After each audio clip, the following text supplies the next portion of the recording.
কিন্তু হারামখোর কোনোদিন মহাসমুদ্রে ডুবে থাকলেও পাক হবে না।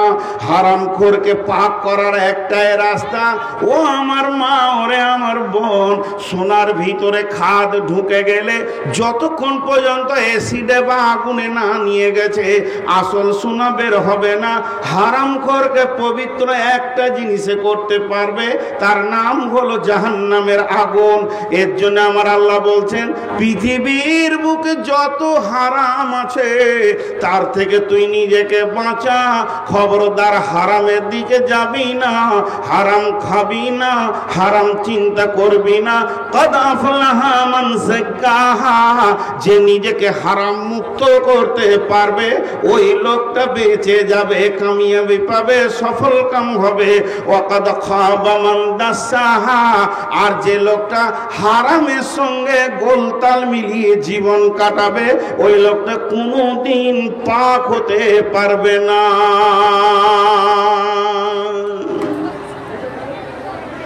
কথাটা বুঝাতে পারলাম? আরে হ্যাঁ না বলে না? সুদ খোয়া হালাল না হারাম? হালাল। মাশাআল্লাহ, এই গাঁয়েই বাস করবো রে ভাই। আপনি এগুলো শিখাচ্ছেন নাকি? দেখেন ভালো মৌলবি পেয়েছেন আপনারা। সুদ খোয়া, সুদ খোয়া হারাম। তো সব থেকে বড় সুদখোরের নাম হচ্ছে হযরতে আব্বাস রাদিয়াল্লাহু তাআলা আনহু, রসুলের নিজের চাচা। আরবে এত বড় সুদখোর আর কেউ ছিল না, বুঝছেন? কিন্তু হযরতে আব্বাস যখন কালেমা পড়লেন, নিজেকে পবিত্র করতে গেলেন, রাসূলুল্লাহ সাল্লাল্লাহু আলাইহি সাল্লামের কাছে তৌহিদের পানিতে গোসল করতে গেলেন, তো উনি আল্লাহ রসুলের কাছে কালেমা পড়লেন, আশহাদু আল্লা ইলাহা ইল্লাল্লাহু ওয়া আশহাদু আন্না মুহাম্মাদান আবদুহু ওয়া রাসূলুহু। কালেমা পড়া হয়ে গেল, কালেমা যে শেষ হয়ে গেল, বিশ্ব নবী ঘোষণা দিয়ে দিলেন, ও আরবের মাটির লোক, আমার চাচা এতদিন বেঈমান ছিল, সে সুদের ব্যবসা করেছে, আজকে সে কালেমা পড়ে নিয়েছে, আর আমার চাচা সুদ খাবে না এমন গোসল করেছে, আর ময়লার সঙ্গে নিজেকে মিশাবে না। অতএব তোমরা যারা আমার চাচার কাছে টাকা ধার নিয়েছো সুদের উপরে, তারা আজ থেকে শুনে নাও, তোমাদেরকে আর সুদ লাগবে না, শুধু আসলটাই দিলে হয়ে যাবে। এই ঘটনা যখন বিশ্বনবী বলে দিলেন আরবের লোককে, তখন একজন দৌড়ে গিয়ে বলছে, ও আব্বাস, তুমি কি বড় লস করলে আব্বাস, তোমার ভাতিজা, তোমার ভাতিজা, তোমার ভাইপো, তোমার ভাস্তা এমন ঘোষণা করে দিল মজলিসে, আমার চাচার আর সুদের টাকা লাগবে না, তোমার তো লাখ লাখ টাকা লস হয়ে গেল। হযরত আব্বাস যে ঘোষণা দিতে, ও আরবের লোক শোনো, মক্কার লোক, মদিনার লোক শোনো, আমি এতদিন বেঈমানি জগতে ডুবেছিলাম, মুশরিকের চেম্বারে ডুবেছিলাম, এত জঘন্য জায়গায় ডুবেছিলাম, ওই জন্য আমার হাতে পায়ে যেমন পায়খানা পেশাব লাগে, সুদ মদ সবই লেগেছে। আজকে আমি তৌহিদের পানিতে গোসল করে নিজে পবিত্র হয়ে গেছি, আর আমার গায়ে ময়লা নাই, এক তিল ময়লা নাই, আমি পরিষ্কার হয়েছি। আমার ভাতিজা আমাকে পরিষ্কার করে দিয়েছে, পূর্বের গুনাহ আমার মাফ হয়ে গেছে, আমার গায়ে একটা কলঙ্কের দাগ নাই। তো আমি আল্লাহ পেয়েছি, রসুল পেয়েছি, পবিত্র দিন পেয়ে গেছি। এই খুশিতে আমার ভাতিজা যে ঘোষণাটা করেছে সুদ লাগবে না, আসলটা লাগবে, যোগ্য ভাতিজা ঠিক কথা বলেছে, তবে আমি আর একটু অফার দিছি, আমি আসলটাও মাফ করে দিলাম। ঈমান আনার সঙ্গে সঙ্গে কাজ কেমন? তাহলে বলেন, এদের সাবানটার ভিতরে কয়লা ছিল না, কাপড় কেচেছে, কাপড় সাফ। আর আমি নামাজি, আমি পরেশগার, আমি আলদা ভাই, আমি মিথ্যা বলি, আমার সুদের ব্যবসা আছে, আমার এনজিও আছে, আমার অনেক গ্রুপের সঙ্গে টাকা দেওয়া আছে মা বোনেদের, অথচ ও নামাজি। আচ্ছা বলেন, ও পবিত্র আছে? সাদা কাবরে পেশাব পায়খানা সব কিছু লেগে আছে। আল্লাহ বলছে তুই ফেঁসে গেছিস, হয় পরিষ্কার সাদা হ, আর না হয় ময়লা নিয়ে থাক। আপনাদেরকে বোঝাতে পারলাম? আমি এতক্ষণ কি বুঝালাম? টোটাল আমার বক্তব্য আমি 1 ঘন্টা দিয়ে ফেলেছি। 1 ঘন্টায় আপনাদেরকে কি দিলাম? যদি এখন জালসাটা বন্ধই হয়ে যায় বা আমি মারা যাই, আগামী কাল সকালে আপনার বিয়াই আপনাকে ফোন করে বলবে, ভাই জালসাটা হলো? বলে হ্যাঁ হয়েছে। ভাই নূর মোহাম্মদ এসেছিল? বলে হ্যাঁ এসেছিল। তো মারাই গেল। তো উনি বক্তব্য রেখে গেছেন মাত্র 1 ঘন্টা। 1 ঘন্টায় আপনি কি পেয়েছেন? আপনি বলবেন আমি 1 ঘন্টা তো ওনার কাছ থেকে একটা জিনিস পেয়েছি। আল্লাহর কাছে যদি সফল পেতে হয় তো নাপাক হারাম থেকে নিজেকে বাঁচাতে হবে। যে হারাম থেকে বাঁচবে সে সফলতা পেয়ে যাবে। আর সফলতাটা কত গুরুত্ব, সফলতাটা কত গুরুত্ব, সফলতাটা কত গুরুত্ব, সফলতাটা কত গুরুত্ব। ওহি বন্ধ হয়ে গেছে, নতুন হাদিস তৈরি হচ্ছে না, কিন্তু আল্লাহর তরফ থেকে সফলতার ডাক প্রতিদিন 5 বার চলছে। চলছে কি চলছে না? এরা হ্যাঁ না বলে না। আর ওই বেটা ছেলেটি ওই দিকে দাঁড়িয়ে আছে, তোদের শাশুড়ি ওই দিকে আছে নাকি রে? বেয়াদবের দল, পানি খায় আছে বাড়ি। বাস আর কতক্ষণ? 10 মিনিট লাগে। আবার কতক্ষণ? তার কত ওরা বসেন না তো, আর কত? আমাকে তো দুটো কালেকশনও করতে হবে, সময়টা বলবেন তো সেরকম করে হবে। দেখেন উঠছেন কে? ওই মিয়া বই আছেন বাংলাদেশের ভাষা। জি বসেন বসেন। হ্যাঁ কি হলো? ওরা বসবে না। বসিয়েন না ভাই, হাতগুলো ধরে বলছি। যদি বসে যান তা আপনাদের মান সম্মান চলে যাবে, কারণ আপনার বাপ দাদারা জীবনে বসে নাই। ওই মোবাইলওয়ালা তুই আগে বস। আর এখানে মোবাইলওয়ালারা এমন করে মোবাইল দিয়েছে, সাবুদ্দিন এটা মোবাইলগুলো এদিকে আনতে আনতে কত দূরে এনেছে, এখানে রাখলেই হতো। আর বলবো না কিছু। জি আপনারা আমার সঙ্গে 2-3টি প্রশ্ন করে আমি জানবো যে এত দূর কি বুঝলেন। সফলতার ডাক বন্ধ হয়েছে? বলেন বন্ধ হয়েছে? আর যে নিজেকে সমস্ত হারাম থেকে মুক্তি করতে পারবে সে বেঁচে যাবে, সফলতা পাবে। আর যে গোলতাল মিলিয়ে থাকবে ও পাবে না। এই পর্যন্ত বক্তব্য হলো। জি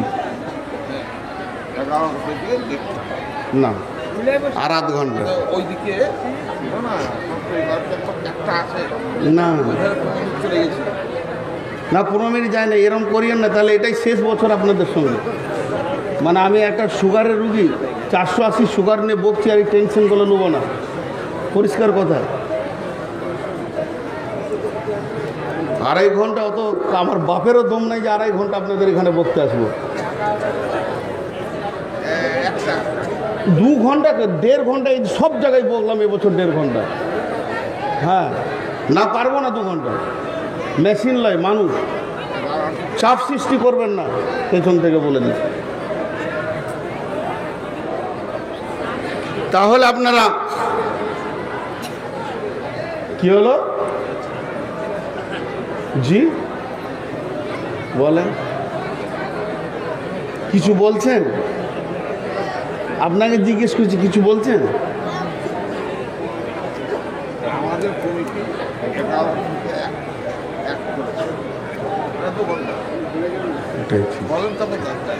আচ্ছা আপনারা বসেন, সকলে একবার বলেন সুবহানাল্লাহ, আলহামদুলিল্লাহ, ওয়ালা ইলাহা ইল্লাল্লাহ।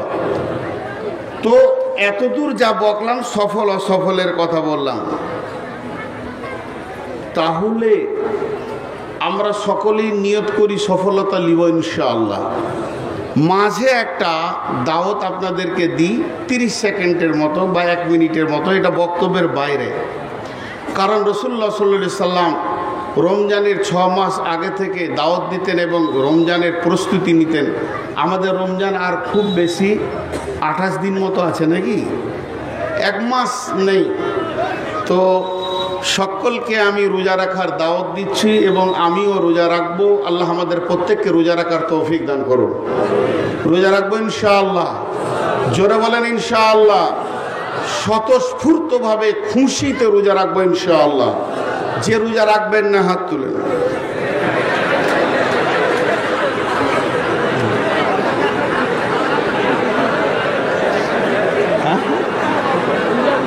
উল্টা বুঝেছে।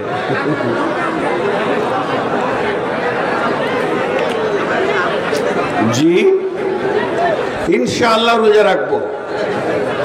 বাস এটাই আমার ছিল আপনাদের কাছে রোজার দাওয়াত। আপনারা আমার জন্য দোয়া করবেন যেন আমি সুস্থ হালে ভালোভাবে রোজা রাখতে পারি। আপনাদের জন্য আমি দোয়া করব যেন আল্লাহ আমাদের প্রত্যেককে সুস্থ হালে সুন্নতে রসুলের উপরে আমার নবী যেমন করে রোজা রেখেছেন ওইরকম রোজা রাখার তৌফিক দান করুন। আল্লাহুম্মা আমিন। এবার আল্লাহ কি বলছেন আমার হাতের দিকে তাকাবেন সকলে। বিসমিল্লাহির রহমানির রহিম। আলিফ লাম মিম। যালিকাল কিতাবু লা রাইবা ফীহি হুদাল লিল মুত্তাকিন الذين يؤمنون بالغيب ويقيمون الصلاة ومما رزقناهم ينفقون والذين يؤمنون بما أنزل إليك وما أنزل من قبلك وبالآخرة هم يوقنون। আল্লাহ কয়টা কথা বললেন? 8টা। কয়টা বললেন? সবাই বলি কয়টা বললেন? 8টা। 8টা কথা বলার পর আল্লাহ কি বলছে দেখেন, উলাইকা আলা হুদাম মির রাব্বিহিম ওয়া উলাইকা হুমুল মুফলিহুন।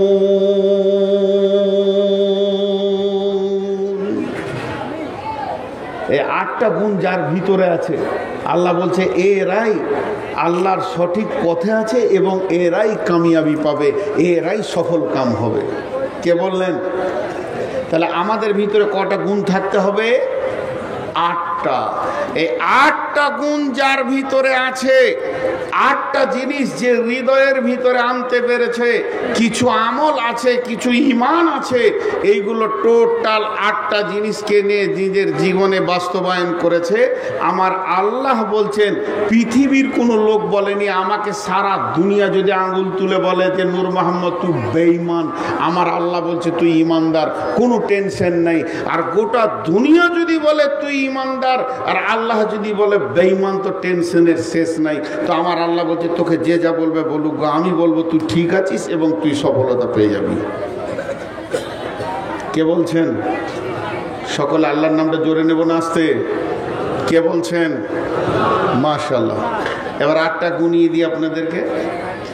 আলিফ লাম মিম, এগুলো হরফে মুকাত্তাআত, এগুলো কাটা কাটা হরফ। এক একটা অক্ষরে 10টা করে নেকি আছে। আর এর মূল তথ্য একমাত্র আল্লাহ ছাড়া কেউ জানে না। ওয়াল্লাহু আ'লামু বিমুরাদি। এই আলিফ লাম মিম, আলিফ লাম মিম, আলিফ লাম র, আবার কাফ সদ, তো কাফ আইন হা, এইগুলো যে যতগুলো হরফে মুকাত্তাআত কোরআনের ভিতরে এসছে, ইয়াসিন, নুন, এইভাবে যে কোরআনের ভিতরে হরফে মুকাত্তাআত আছে, এই হরফে মুকাত্তাআতগুলো কি গভীর তথ্য আছে আর কেনই বা এইভাবে হরফগুলো আছে, টোটাল খবরটা কে জানেন? আল্লাহ। বাস।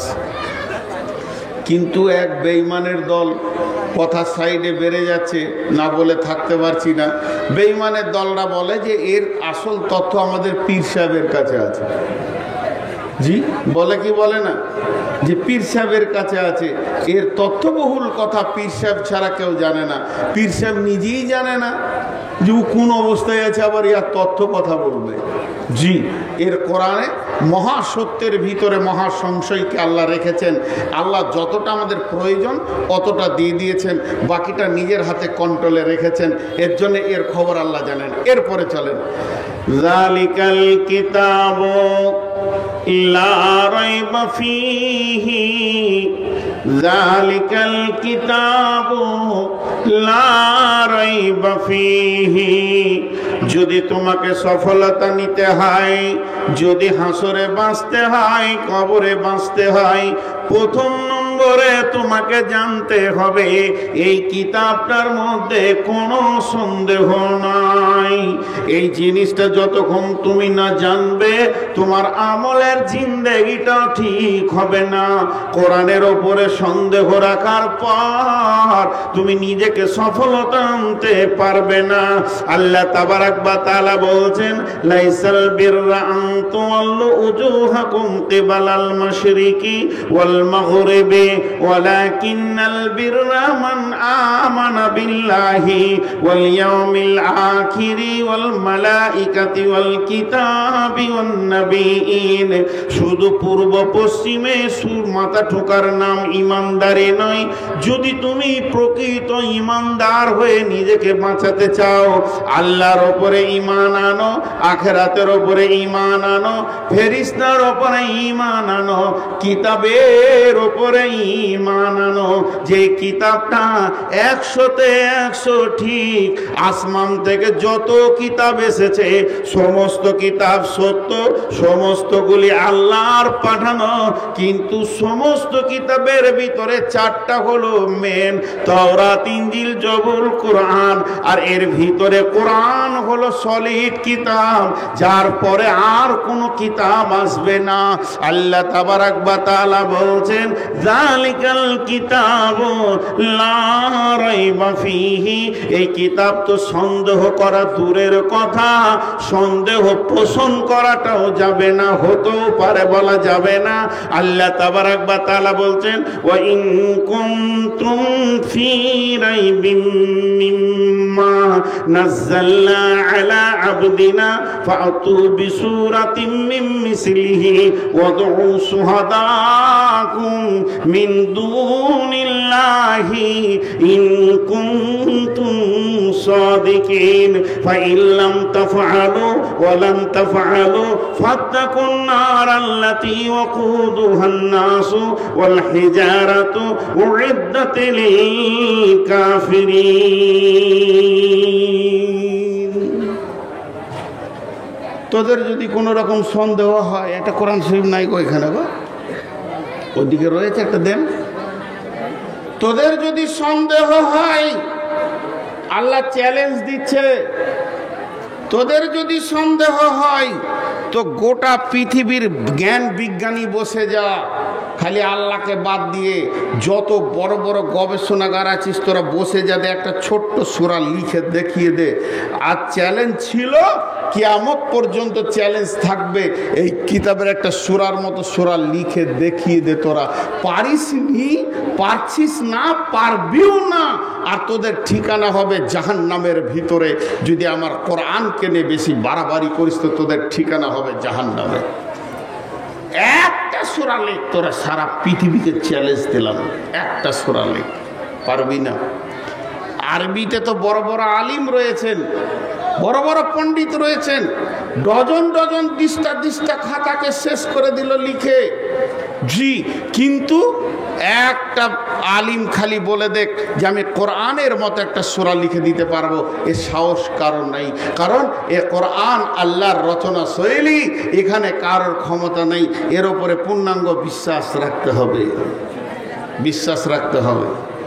জি ভাই, এর আগে আপনাদের এই মাটিতেই একবার বলেছিলাম শিক্ষার উপরে বক্তব্য রেখে, আজও সেই উদাহরণটা বলছি।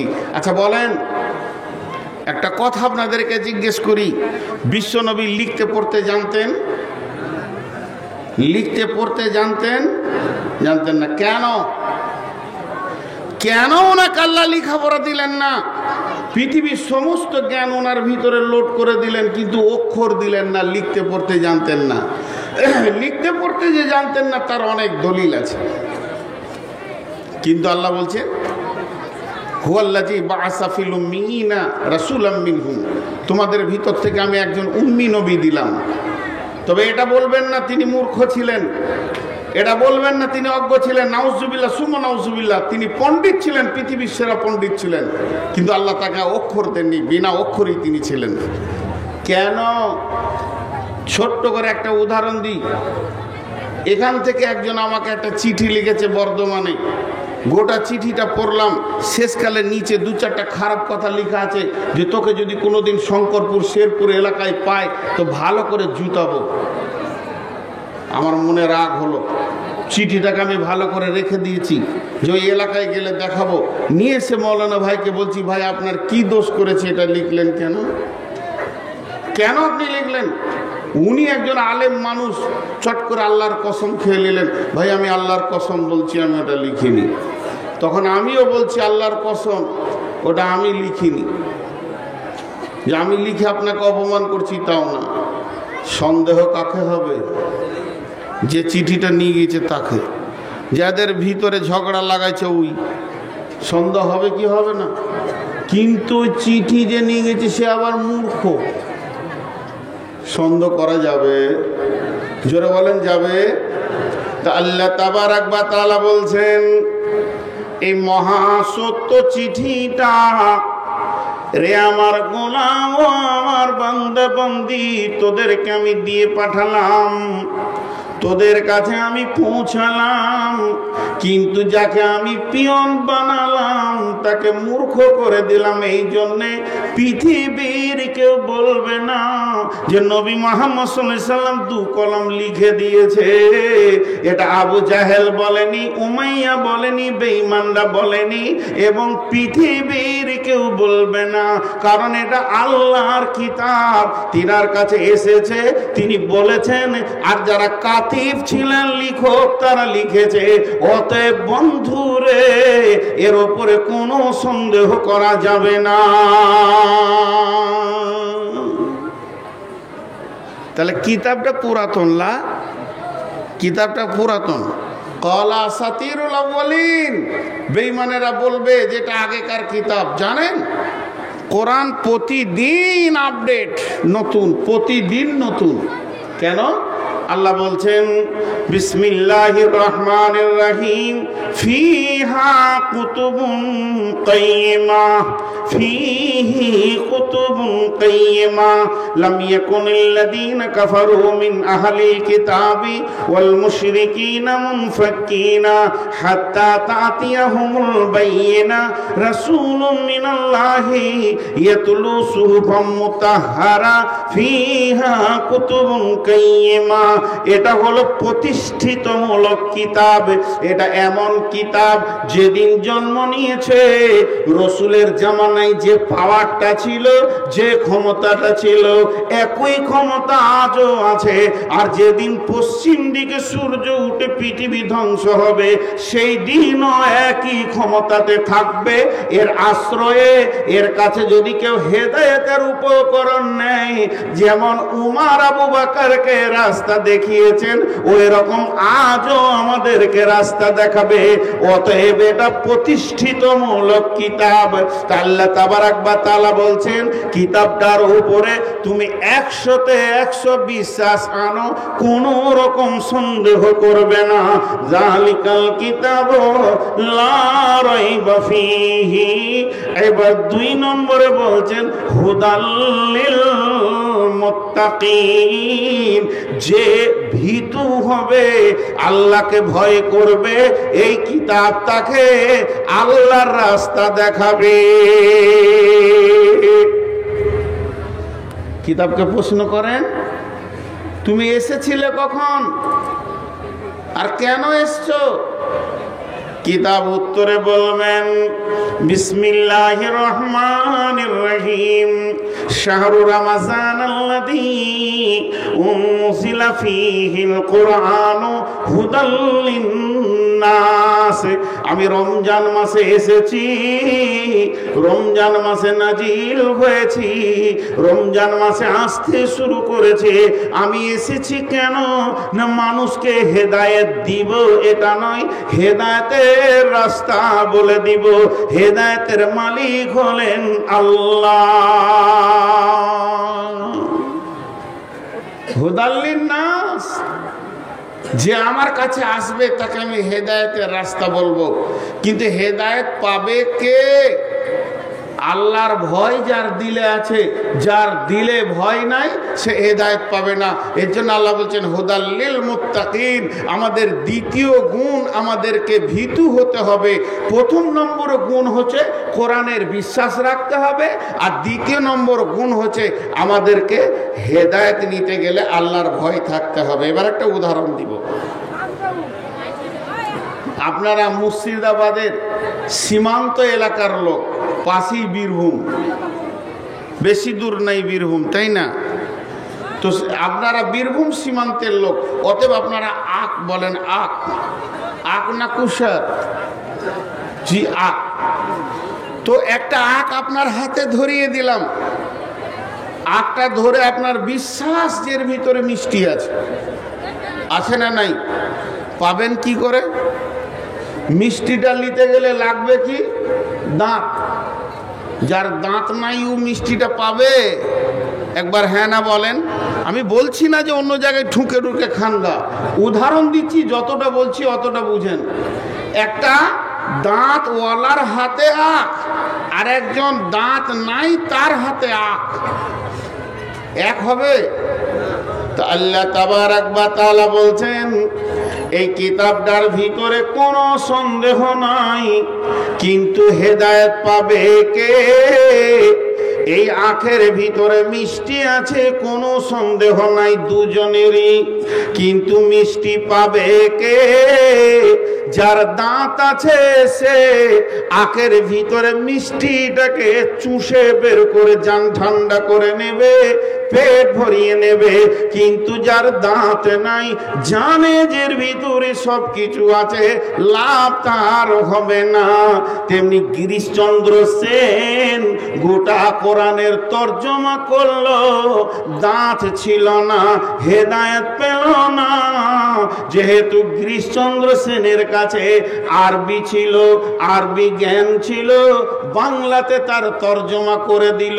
কিন্তু বন্ধুরে, তার ভিতরে আল্লাহর ভয় ছিল না, এই জন্যে এত বড় মিষ্টি কিতাবকে সে তর্জমা করলো, কিন্তু তার জিভে একটুকু মধু লাগলো না।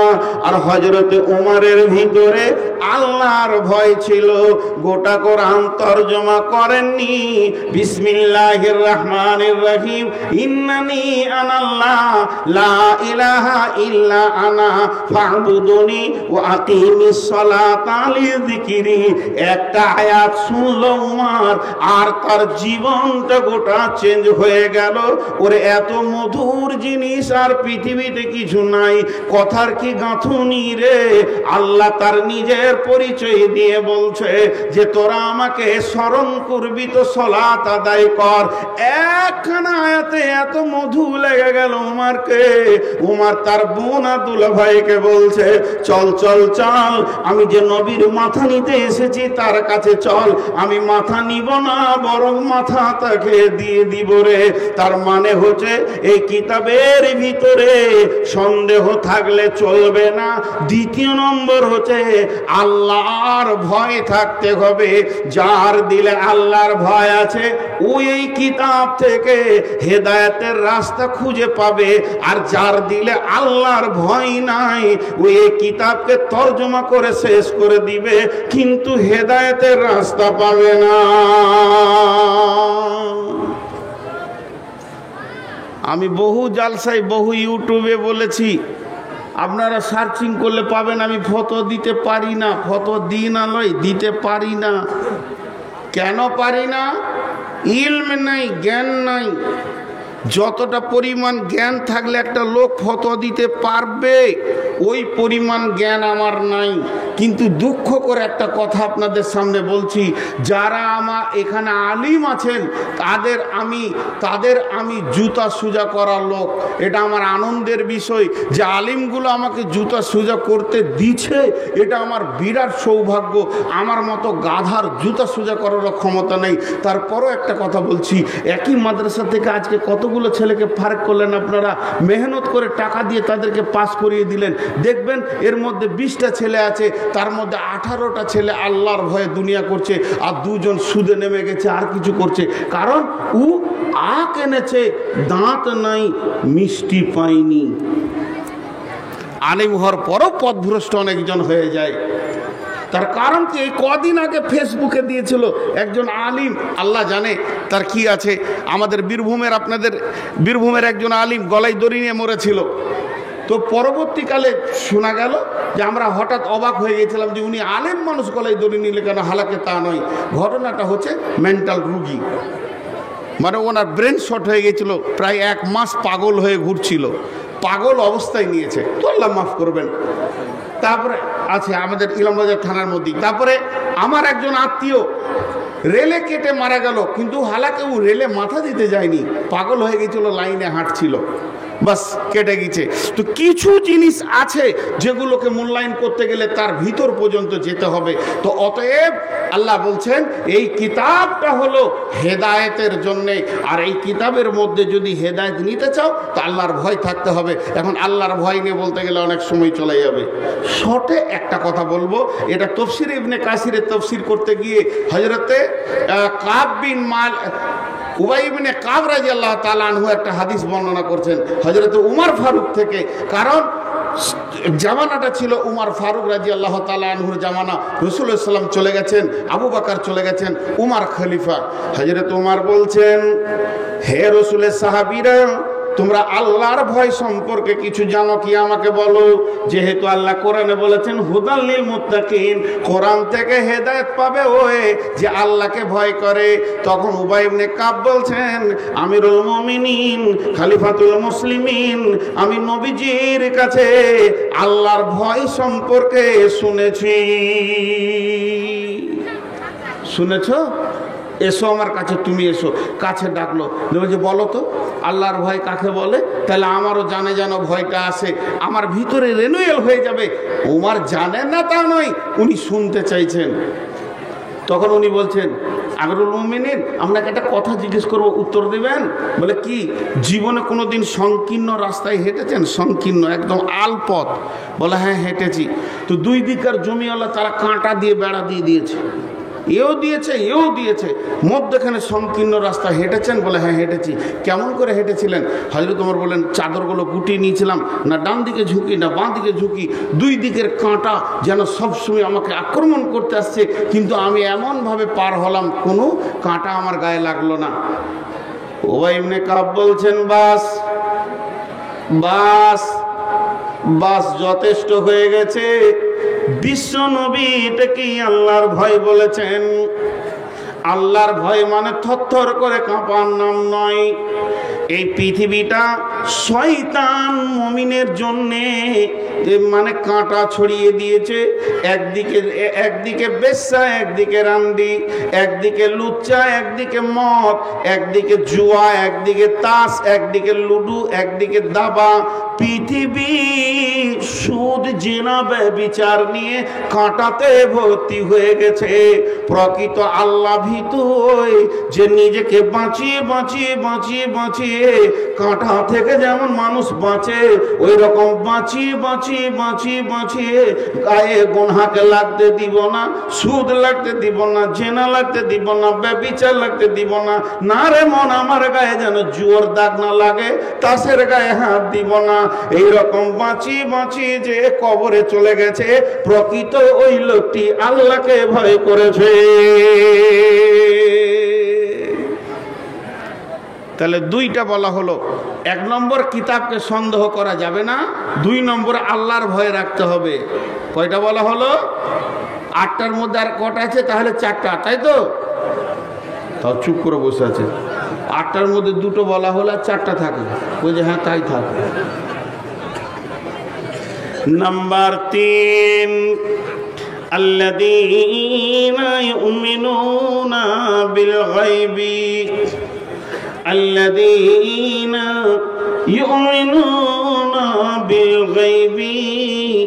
আল্লাহ বলছেন ওই লোকেরা সফলতা পাবে রে, বেঁচে যাবে রে, যারা অদৃশ্যের উপরে ঈমান এনেছে। আল্লাহকে দেখা গেল না, আছে না নাই? আল্লাহ আছে না নাই? আছে না আছি? কোনটা ঠিক?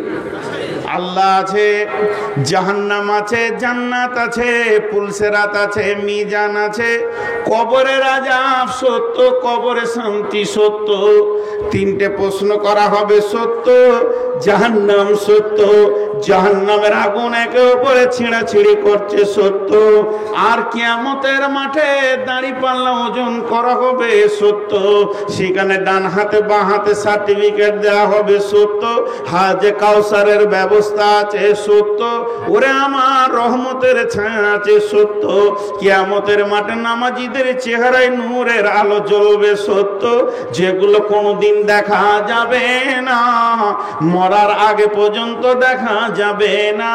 এইগুলির ওপরে এতটাই বিশ্বাস রাখতে হবে, যেমন চোখে দেখলে বিশ্বাস হয় ওই রকম বিশ্বাস রাখতে হবে।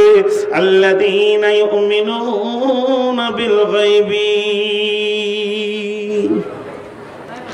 যখন জান্নাতীরা জান্নাতে চলে যাবে, যখন জান্নাতীরা জান্নাতে চলে যাবে, জান্নাতের ভিতরে আনন্দ করবে রে মা আমার, বোন আমার, খালা আমার, বেটি আমার। তখন আল্লাহ বলবেন, রে আমার জান্নাতি দল, তোমরা কেমন আছো বলো? আমার জান্নাতের কোনো অভাব আছে কি? সমস্ত জান্নাতি আল্লাহকে উত্তর দেবেন, মাবুদ না, নিয়ামতে পরিপূর্ণ হয়ে গেছে, তবে কিন্তু মানে আবার কেন গিট লেগে গেছে রে বাবু? ও আমার বান্দা বান্দি, তবে কিন্তু বলতে কি? তখন গোলামেরা বলবে, মাবুদ, যাকে চোখে দেখিনি অথচ ফজরের সময় শীতে উজু করে চোখের পানিতে কেঁদেছি, মসজিদে যার ভয়ে থরথর করে কেঁপেছি, যার ভয়ে হাত তুলে চোখের পানি বের হয়েছে, যার ভয়ে হারাম থেকে দূরে থেকেছি, যে মাবুদের ভয়ে হারামের পাশে আমি যাইনি, অতএব সেই মাবুদকে এখনো চোখে দেখলাম না। তখন আমার রব সমস্ত পর্দাকে সরিয়ে দিয়ে 14 দিনের চাঁদের মতো জান্নাতীদেরকে দেখা দেবেন। তার মানে হচ্ছে আজকে যে নামাজের কাতারে দাঁড়াচ্ছি, যার ভয়ে সুদ খেছি না, যার ভয়ে আপনার কাছে হাত দিছি না, যার ভয়ে যার প্রেমে ভালোবাসাতে সকাল থেকে সন্ধ্যা পর্যন্ত ভোগে থাকবো, কিছু খাবার খাবো না। অতএব বন্ধুরে, সে আল্লাহর প্রতি পরিপূর্ণ ঈমান আনতে হবে। কবরে আযাব দেখি নাই, কবরে সলজব দেখি নাই, কবরে ফেরেশতা বলবে মান রব্বুকা মা দীনুকা ওয়া মান নাবিয়ুকা, জানি না, এতগুলো দাফন করলাম একটাও শুনতে পেলাম না। এটাও দৃঢ় বিশ্বাস রাখতে হবে।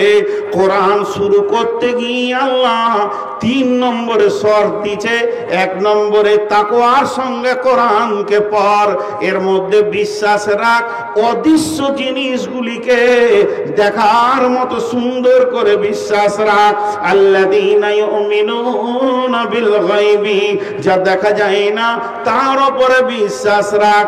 আল্লাহর নবী বললেন, হারিস তুমি তোমার ঈমানের খবর বলো। হযরত হারিস রাদিয়াল্লাহু তাআলা আনহু বলছেন, ও দয়ার নবী গো, আমি ঈমানের এক নম্বর প্ল্যাটফর্মে দাঁড়িয়ে আছি, আমার ঈমান অণু পরিমাণে নিচের দিকে আসেনি। নবীজি বললেন, হারিস রে তুমি নিজের ব্যাপারে এত বলিষ্ঠ দাবি করো কেন?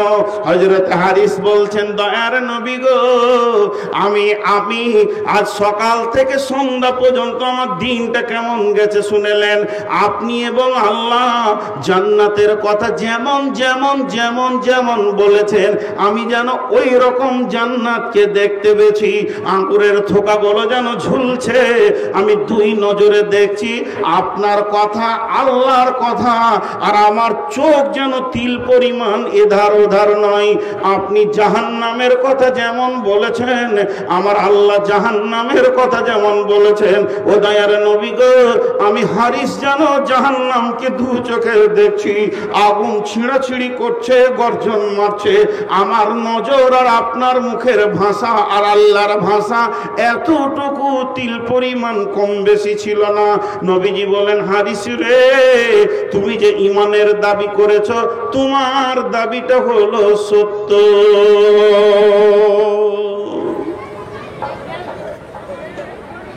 গায়েবের উপরে ঈমান আনতে হবে। আমাদের গায়েবের উপরে বিশ্বাস আছে তো? জাহান্নাম আছে না নাই?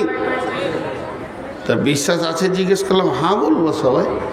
আমাদের জান্নাত, জাহান্নাম, আখিরাত, পুলসিরাত, ফেরিস্তা এগুলো আছে, এর উপরে বিশ্বাস আছে তো? এটা হলো 3 নম্বর গুণ। 4 নম্বর, ওয়ায়ুকিমুনাস সালাতা ওয়ায়ুকিমুনাস সালাতা। যদি সফলতা নিতে হয়, যদি সফলতা নিতে হয়, যদি সফলতা নিতে হয়, সালাত কামাই করা যাবে না, নামাজ ছাড়া যাবে না। একটা বেনামাজি ইমানদার হতে পারে না, বেনামাজি ইমানদার হতে পারে না, ইমানদার বেনামাজি হতে পারে না, ইমানদার বেনামাজি হতে পারে না। একটা আত্মার দেহ, দেহ ছাড়া আত্মা থাকে না, আত্মা ছাড়া দেহ বাঁচে না। ঈমান ছাড়া নামাজ থাকে না, নামাজ ছাড়া ঈমান বাঁচে না। অতএব আল্লাহ বলছেন, আল্লাযীনা ইউকিমুনাস সালাতা। ও মুমিনের দল, তুমি যদি হেদায়েত আর কামিয়াব নিতে চাও তো নামাজ তোমাদেরকে পড়তে হবে।